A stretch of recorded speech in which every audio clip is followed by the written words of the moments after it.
안녕하세요. 모코리 한방병원 최재 원장입니다. 걷기 운동은 협착증 환자가 꼭 해야 할 기본 중의 기본 운동입니다. 그래서 걷기 운동을 제대로 꾸준히 하면 협착증이 좋아져야 합니다. 협착증이 좋아진다는 게 뭐냐면 협착증은 걸으면 다리가 저리고 아파서 못 걷는 병이기 때문에 안 아프면서 쉬지 않고 한 번에 걸을 수 있는 거리를 늘리는 겁니다. 이렇게 통증 없이 한 번에 쉬지 않고 걸을 수 있는 거리가 늘어나야 진짜 협착증이 좋아지는 겁니다. 그런데 걷기 운동을 꾸준히 했는데도 협착증이 좋아지지 않는 분들이 많습니다. 그건 여러분이 걷기 운동을 잘못하고 있기 때문입니다. 그래서 오늘 영상에서는 협착증 걷기 운동의 효과를 보기 위해 하지 말아야 할 두 가지와 꼭 해야 될 두 가지에 대해 알려드리겠습니다.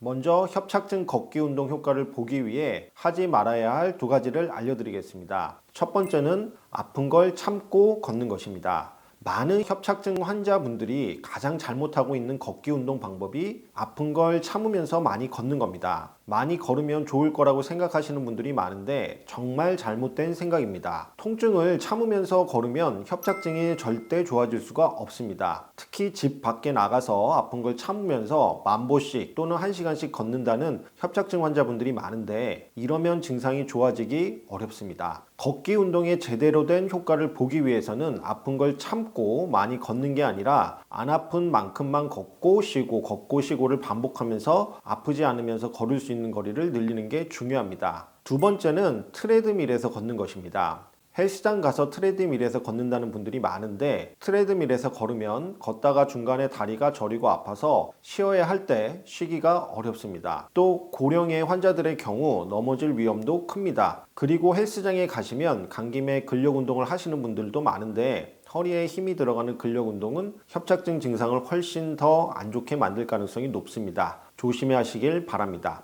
그렇다면 협착증 걷기 운동 효과를 보기 위해 꼭 해야 될 두 가지는 뭘까요? 첫 번째는 가능하면 밖에 나가지 말고 집 안에서 걷는 게 좋습니다. 밖에 나가서 걸으면 일단 많이 걷게 되고 또 협착증 환자는 걷다가 다리 증상이 생기면 바로 쉬어줘야 하는데요. 집 밖에서 걸으면 쉬기가 어렵습니다. 그러면 아픈 걸 참고 걷게 되는데 그럼 절대로 협착증이 좋아지기 어렵습니다. 그래서 가능하면 집안에서 안 아픈 만큼만 짧게 걷고 쉬고를 반복하는 게 제일 좋습니다. 집안에서 걸으면 걷다가 엉덩이나 다리가 아프고 저리기 시작하면 바로 쉬어줄 수 있습니다. 쉴 때는 침대에서 누워서 쉬는 게 가장 좋습니다. 두 번째는 가능하면 거울 앞에서 제자리 걷기를 많이 하는 것이 좋습니다. 증상이 정말 심해서 100m도 걷기 힘든 말기 협착증 환자들은 제자리 걷기만 해도 충분히 걷기 운동의 효과를 볼 수 있습니다. 제자리 걷기를 할 때는 가능하면 전신 거울을 앞에 두고 본인이 반듯한 자세로 걷고 있는지 확인해 보는 것이 좋습니다. 걷기 운동을 할 때는 발목 관절, 고관절, 무릎 관절을 제대로 쓰면서 걸어야 하는데 협착증을 오래 앓아서 몸이 틀어져 있거나 마비 증상이 생겨서 다리를 절면서 걷는 분들 중에는 본인이 다리를 절거나 또는 바른 자세로 걷고 있지 않다는 걸 인지하지 못하는 분들이 많기 때문에 거울을 통해 본인의 걸음걸이나 자세를 확인해 볼 필요가 있습니다.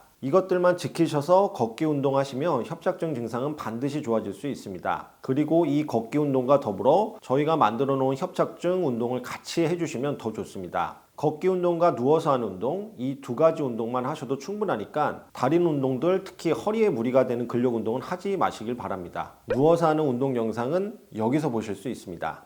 운동을 통해서 근육이 좋아지면 협착증은 반드시 좋아집니다. 이게 협착증이 수술 없이도 치료될 수 있는 이유입니다. 그래서 저희도 근육재활 치료를 하는 거고요.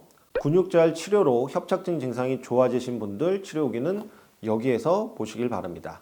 감사합니다.